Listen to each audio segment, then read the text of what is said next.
Good evening. Welcome to Let's Talk DMV on Diversity Today Media. I am Dr. Reggie Ratliff, and I'm happy to have you join us on tonight. Before I introduce our guests, I'd like to bring in, my co-laborer, my co-facilitator, my co-laborer in the vineyard and investment advisor, Mr. Terrence Hollisworth. Are you there, Terry? Hello. How are you doing this evening?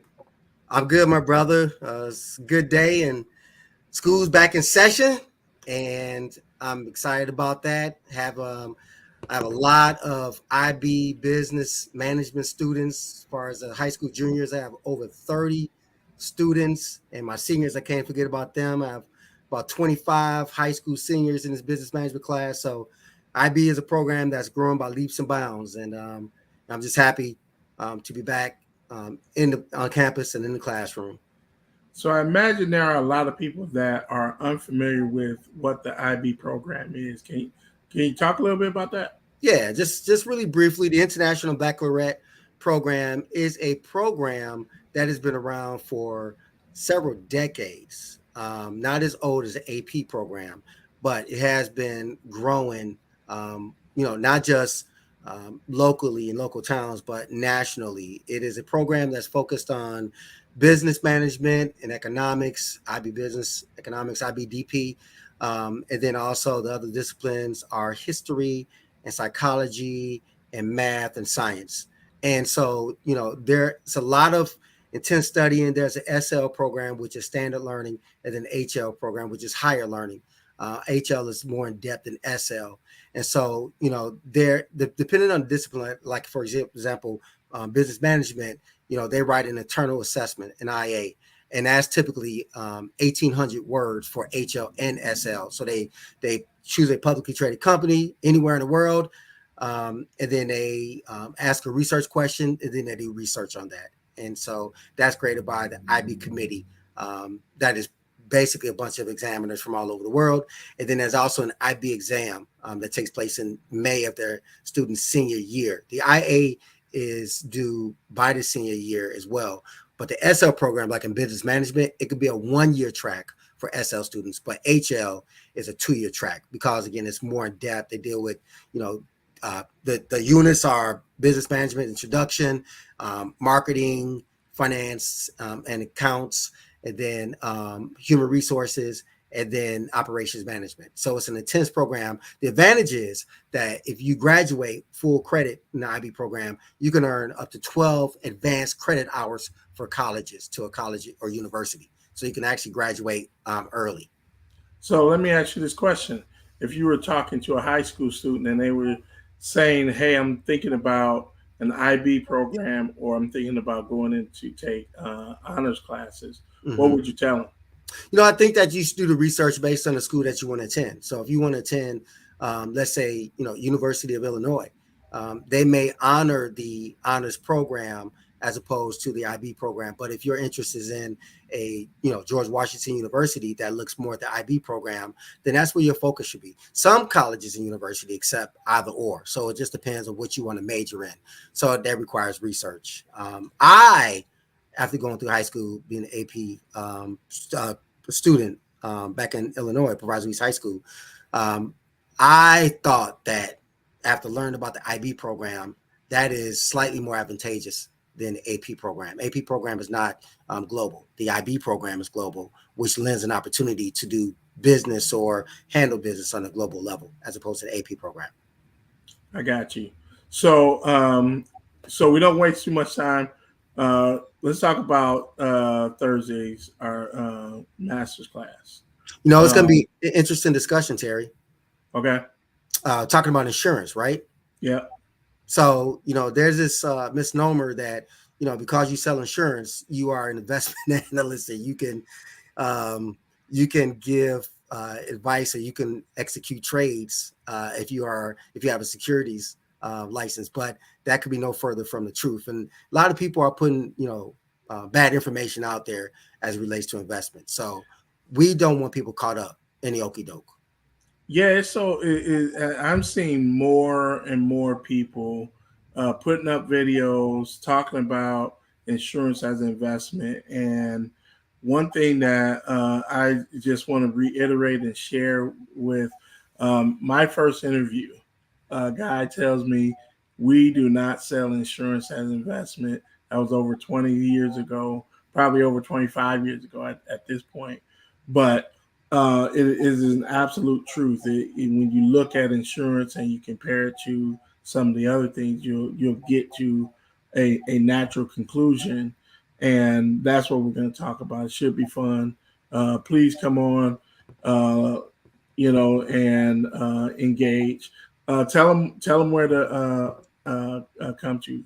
Absolutely. So to become part of our discussion on Thursday, just email me at sratliff68@yahoo.com. In turn, I will send you a link to access the class.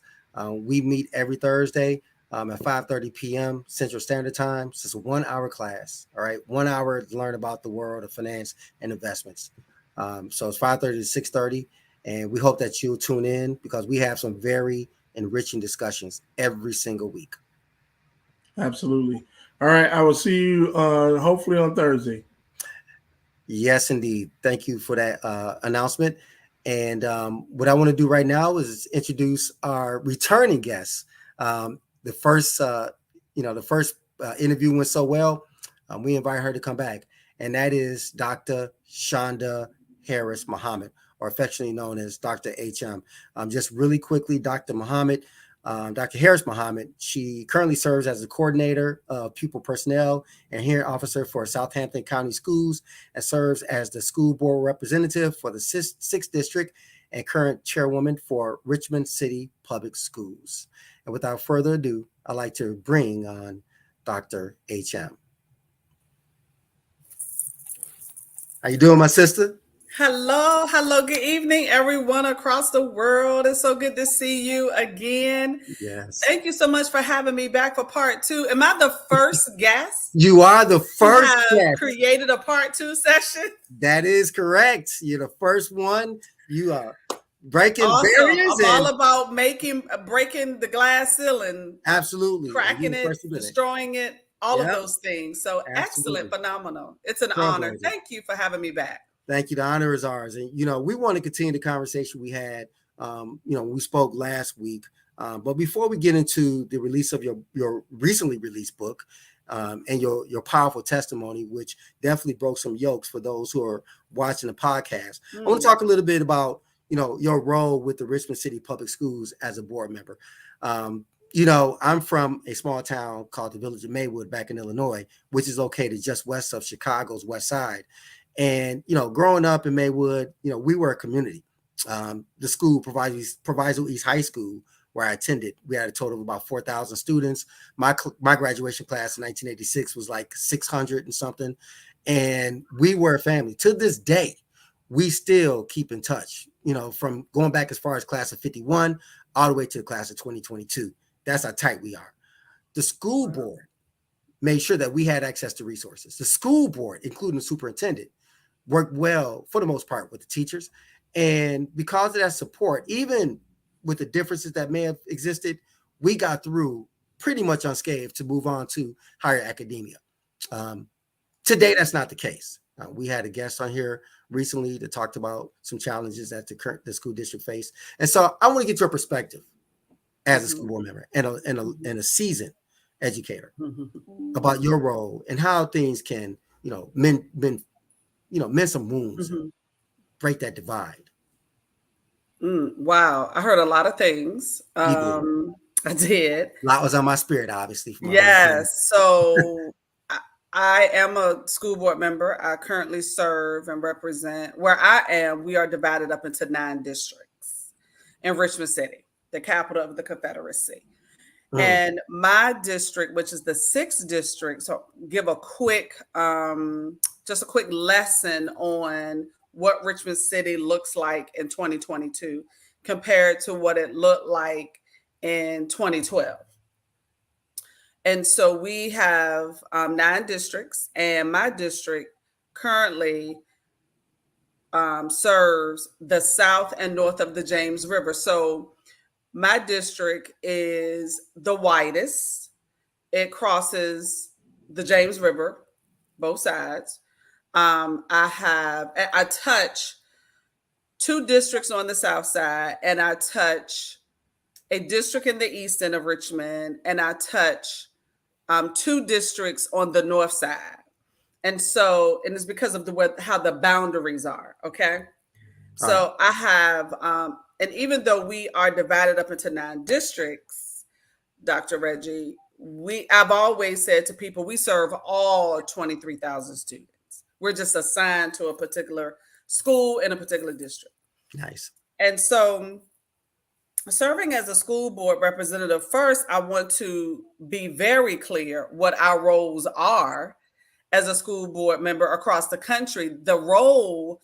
The main role of any school board member, appointed or elected, is policy. We create, review, and implement policy that impacts educational equality, educational equity, and educational justice, which over the past few years, we've had to educate our teachers across the country about social justice. Sure. And how you mitigate that, good, better, and different, how you watch for the signs of uprising in your class and in your school, right? Mm-hmm. And so this is really just a repeat of what the civil rights movement did for our parents and grandparents so many years ago. The only difference is that the education of the teaching and learning of social justice was done in a class and in a church where everybody looked like us. Hey, you're right. Okay? Absolutely. So let's be real about that. Yeah, for real. Okay. Yeah. And so now we are trying to educate a population of children about diverse social justice when we weren't taught about diverse social justice. Okay. I come from a family where we were taught how to survive. Okay. So school board members are control of policy. And policy is not created to get what you want for a particular school or a particular community. Policy is created so that all the 3 things that I just shared, educational equality, educational equity, and educational justice, are available to all your children, regardless of zip code and regardless of where they are in your community. And so sometimes, and I know I'm gonna make someone angry tonight, and that's okay. It's all right. Because I've been defiant all my life.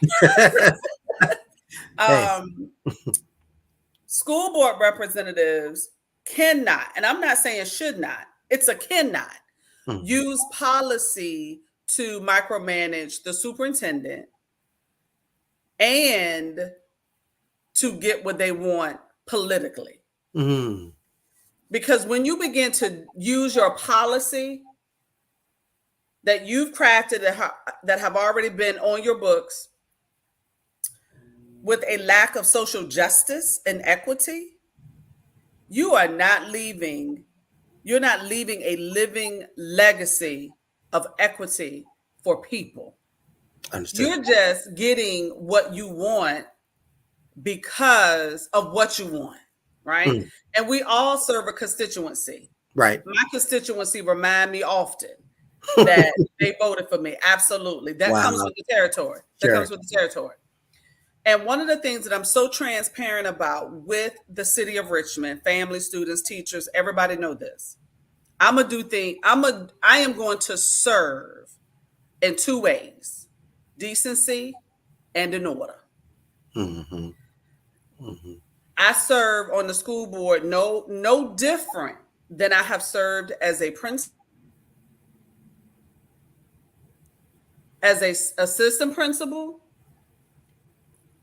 math specialist, testing coordinator. I serve with decency and in order, even when it hurts. So our school board here in Richmond has, just like any other school board across the country, can have some decisiveness, right? Right. And that decisiveness can also transform into public trauma. I said it. Yes, I did. Yes. Yes. Because we all make decisions from the experience that we have learned and what we know. Mm-hmm. Right. Right. And so, it is very difficult to help people understand that the decisions for me, and I'm speaking from Dr. Shonda Harris-Muhammed. I don't make decisions politically. Right. I don't make decisions that always align with the status quo. Sometimes I do make a decision or vote for something that made the status quo say, oh yeah, we like that too. But that doesn't mean that I'm dancing with the status quo. Sure. Right. That just means that whatever's on the table made sense in that moment, right? In order for us to move forward. So I often have called them, when you have a strong decisiveness because of how you believe that the direction of a school division should go, people then around you begin to create politricks. Say it again. Politricks. Politricks. Politricks. And I'm very much aware that they exist across the country. I mean, okay, we saw that on January the 6th of 2021. We saw politricks we saw that for many years. But my point is this: I do not allow what people say or how people behave to render my decision on how to move children forward and how to support teachers. That's very important to me. Yes. I also believe that when individuals can get out of their own way and self-reflect on your purpose of leading, again, I'm talking about Dr. Shonda Harris-Muhammed. Sure. These are things that I do often. I remind myself, am I in my own way when I am making this decision, thinking about decision, meditating on this decision? I do my research, right? And sometimes, and people are not going to like what I'm getting ready to say either. Say it. They're not going to like this. So good. People misconstrue accountability for micromanagement. Hello. There's a difference. There is. And so school board members, appointed or elected, even appointed school board members, when in some parts of the country, you still have school board members that are appointed by the mayor, or they are appointed by the board of supervisors or city council. Mm-hmm, mm-hmm. You may be appointed, but you serve the school division.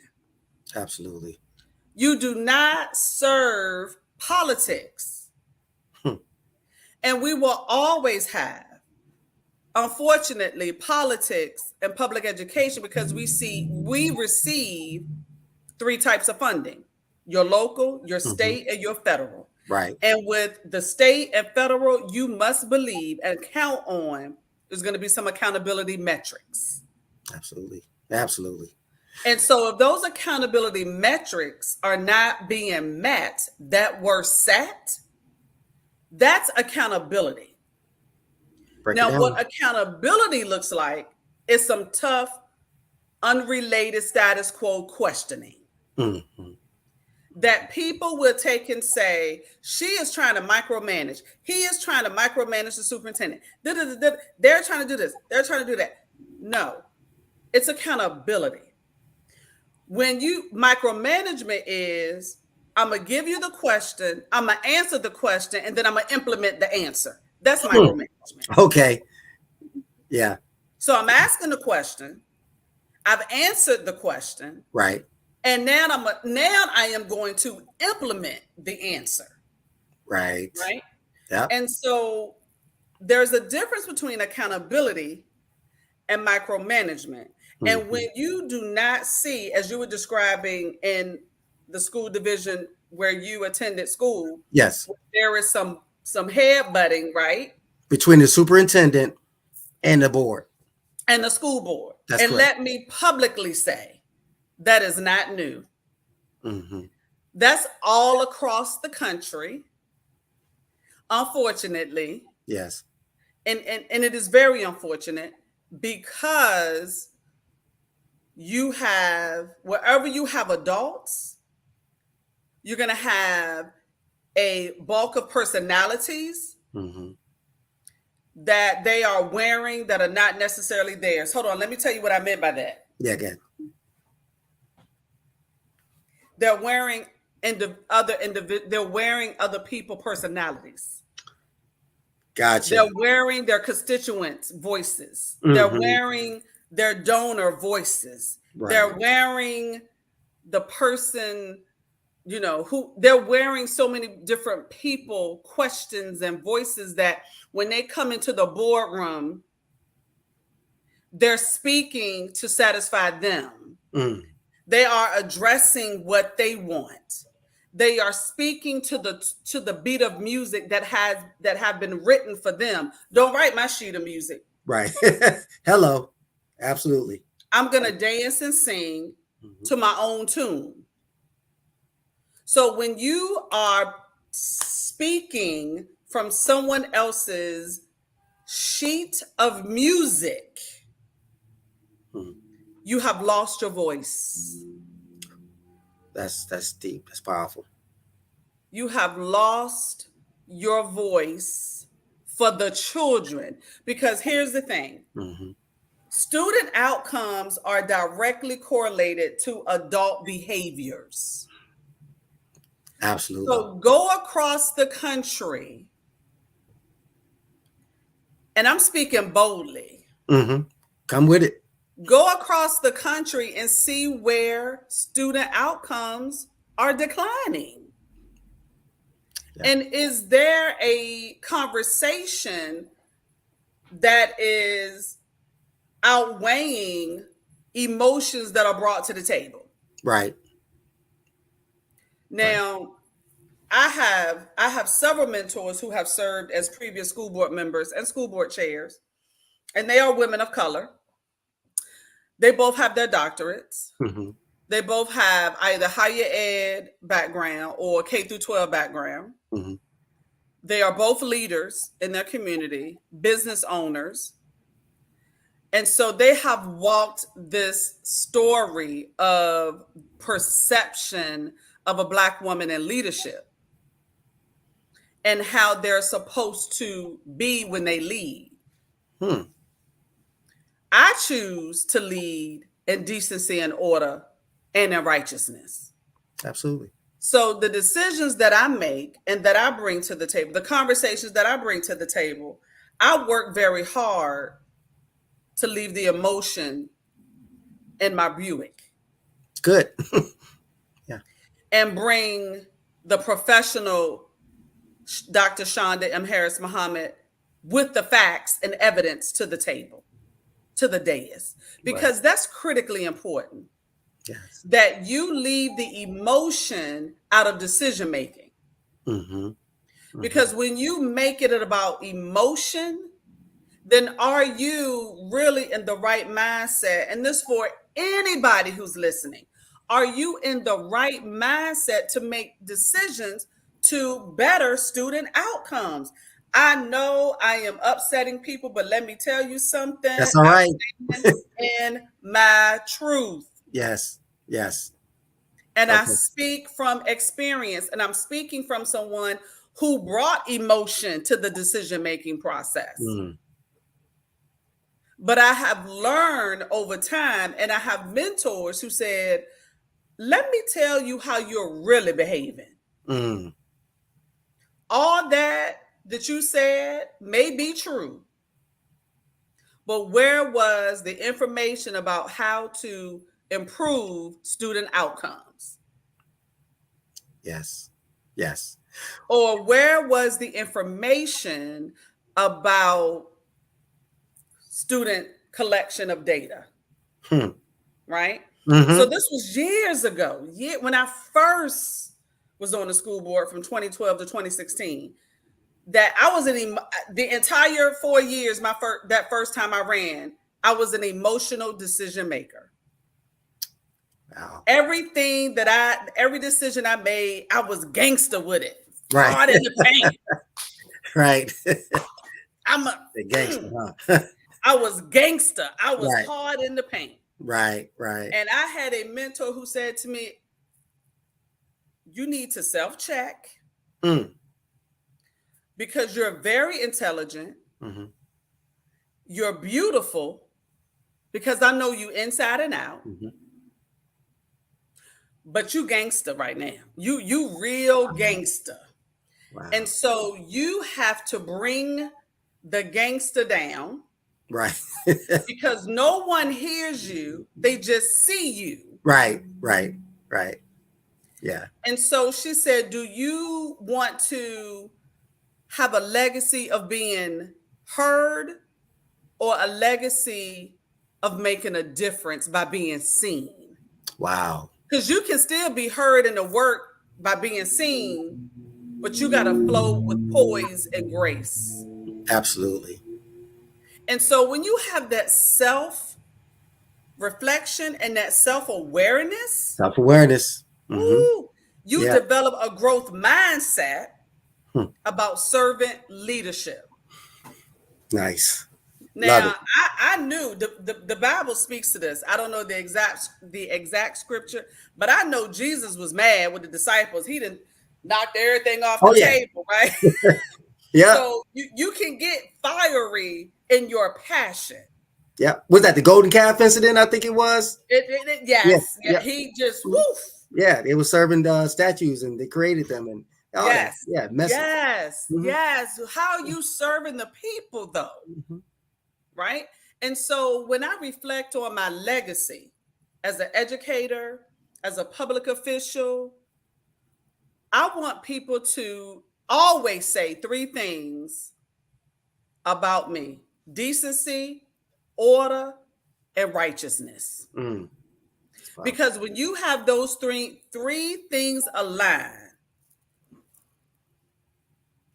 mm-hmm. you are going to make the best decision that is not always the right decision mm-hmm. for the people that are watching you. Mm. And that's tough. That is juggle. But in the defense of all the school board members that I know and don't know, it's very difficult to juggle when you're being pulled by what people want you to do, right, and what you know to be right to do. But also, you saw me do this and this, but you also have this. What if I don't know what to do? Right.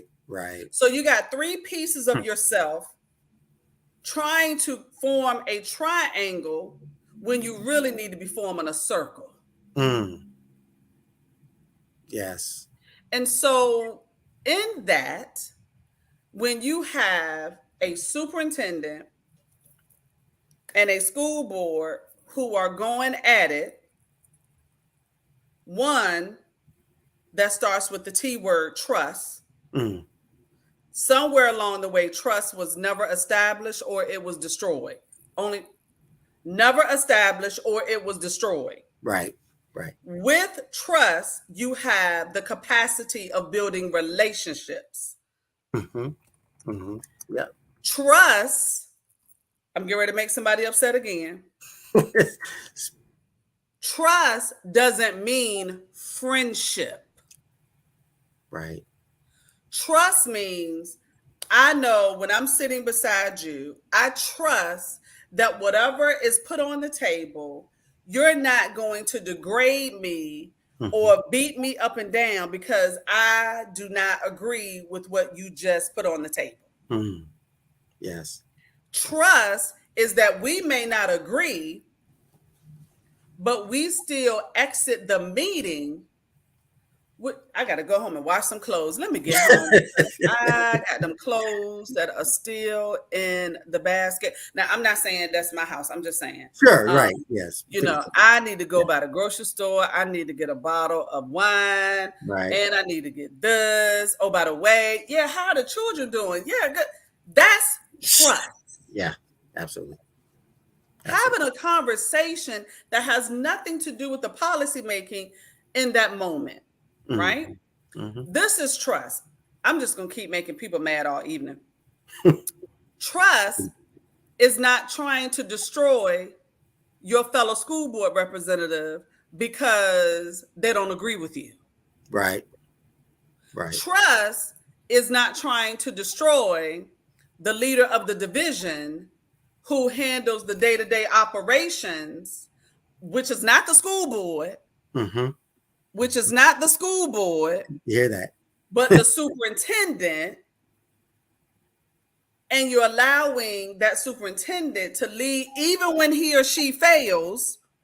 That's where the accountability comes into play. But trust is when you also don't try to destroy the process of improving student outcomes when you're trying to destroy your school board colleague. That's trust. And I said a whole lot, but people need to reflect on that who's in public office. Trust can bring political peace and political conflict. Say that. And so many of us who are in leadership positions, if they're boots on the ground in the community or in public office, forget that there can be peace in the decision-making process when you're serving in political office. Love it, sister. Love it. And I'm glad how you were able to break down that question I asked and just take a deeper dive into some potential solutions. And trust, like you said, is definitely key to keeping the board together, working with the superintendent, and ultimately, being a productive in terms of academic performance. So thank you for breaking it down for me. And so, speaking of which, I want to transition before time runs out. Your recently released book, you released it on Saturday, The Unvoiced Pain, Releasing Depression and Anxiety. And just want to take a few moments to talk about that because you had such a powerful testimony. You shared your story. You talked about your journey. And so I just want to pick up from that just for a few minutes about, encouraging those out there who have not had the opportunity to tell their story. And maybe they still haven't internalized it. They still have it within them and don't know how to break that bond, to get that yoke broken.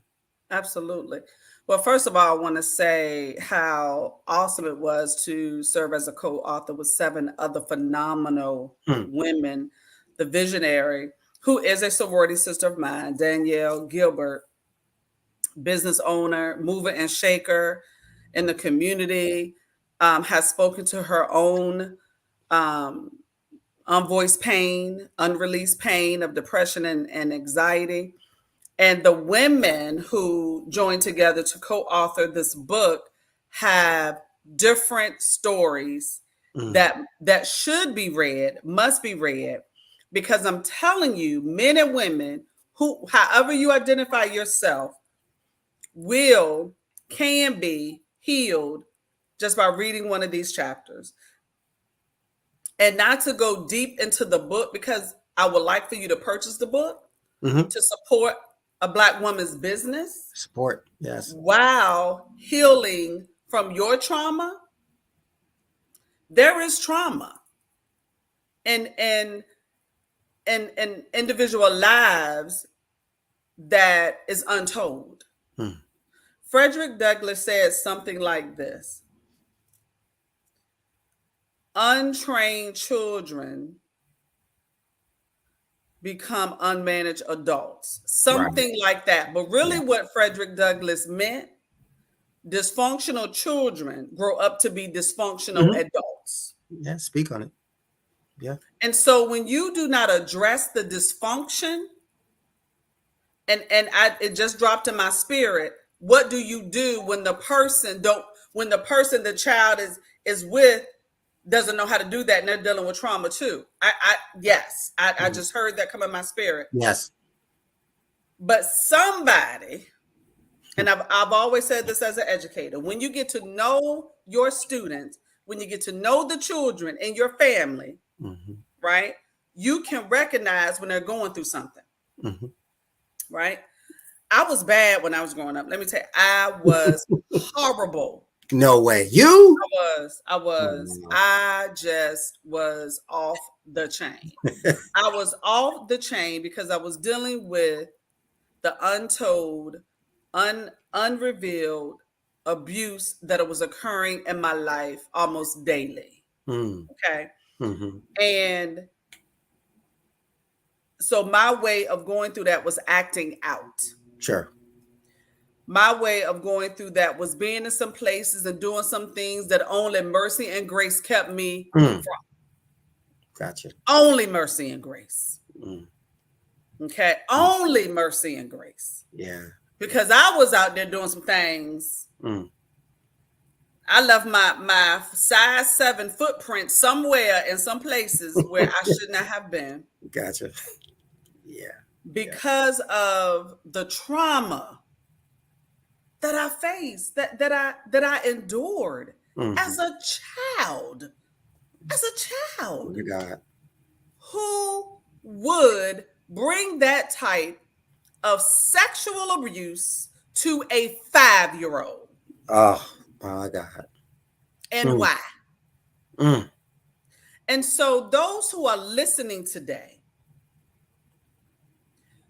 once you have said, I will no longer be held in this bondage. Yes.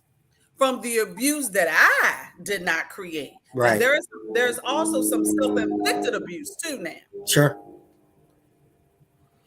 You have thus broken a chain by saying, I will no longer. Yes. I'm not doing this. Yes. I need help.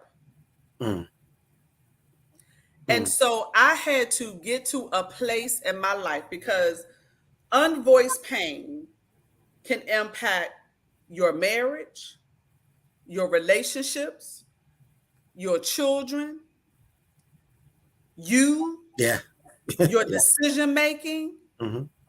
You're carrying it like a big old suitcase in the airport. And you're knocking people over with your suitcase. You know it's too big. Right. But you just stuffed everything in that suitcase because you don't want to deal with operating with 2 suitcases. Yeah. One that you can carry on the plane and you tuck it up top. Yeah. And one you just, you put on the scale, they send it on back. Yeah. Yeah. But because you don't want to deal, I want the people to hear me, because you don't want to deal, you hide behind a facade. And I have been hiding behind a nice old facade for so many years. I was showing up. I was participating. I was engaged, doing my thing with my sorority sisters. Oh, yeah, you need a stroll? Okay, I'm going to be up in there. We're going to stroll on down, where we're going. Right. We're going to have a good old time. But I was still dealing with the trauma. And when you seek help and therapy in the Black community, addressing depression, talking about anxiety, oftentimes in many churches is like not it's not heard of. It's like, well, we're not going to preach to that. We're not going to talk about that. It's taboo. It's taboo. Like, we're not going to do that. So, but that's where we need to be talking about it in Bible study. Because I'm telling you, Hannah was dealing with anxiety and depression when she couldn't give her husband a child. Talk. Absolutely. Mary was dealing with depression and anxiety when she had to see her baby boy hung up on a cross. Yes. So we have been dealing with, men and women, depression and anxiety for generations. Yes. Depression and anxiety, sexual abuse, physical abuse, mental abuse, financial abuse, all of those abuses are real. Absolutely. Does not attach itself to a certain race. No way. Wow. It can come to anybody. And the way that my story was began to be broken was because my 8th grade science teacher said, I know you ain't this bad for no reason at all. What is going on with you? Wow. A teacher White spoke lady, out. she was my white 8th grade science teacher, about 5'2", Billy Adams. Oh my God, I love her. But I was terrible. Mm. She would probably say, well, you had no, I was bad. Mm-hmm. I Right. was bad. And I Right. was bad in every woman's class. Wow. Every woman's class. Yes. Because I made them pay for what happened to me. Right. Right. Right. And so, the book, the release on Saturday, the release of the book with 7 other phenomenal women, I know some lives were changed that day, because when you write a story, when you write a book and you have enough courage to share your story, it is not for you. Mm-hmm. It is for the people who are reading it, Yes. so they can be saved from the trauma that they have endured, whatever that trauma is, because people go to prostitution, drugs, they go to self-medicating, they go to different things when you are facing trauma, when you have had trauma in your life. And it is so important that it is recognized, it is addressed, and you recover from it. You recover from it. It no longer has to hold you, Yes. bind you. And I made that decision that, I mean, we have prison systems today and juvenile justice centers today because of trauma. Yes, indeed. Let's speak it. Yes, indeed. Let's speak it. So as a country, as a nation, and let me tell you now, I mean, some folk you can't release on the street. Right. You can't. Yeah. Yeah. But if we put the resources Mm. in the communities, and it's just every community, it's just not the Black poor community. Right. Not It's every community that suffers from this. everyone. From Everyone. trauma. So Yep. let's not get that twisted. Okay? Yes. Just because you live in, shiny old neighborhood, you got a security person who got to lift the gate for you to go into the community. Trauma is in the community. Yes, indeed. I want to give opportunity to give you closing thoughts.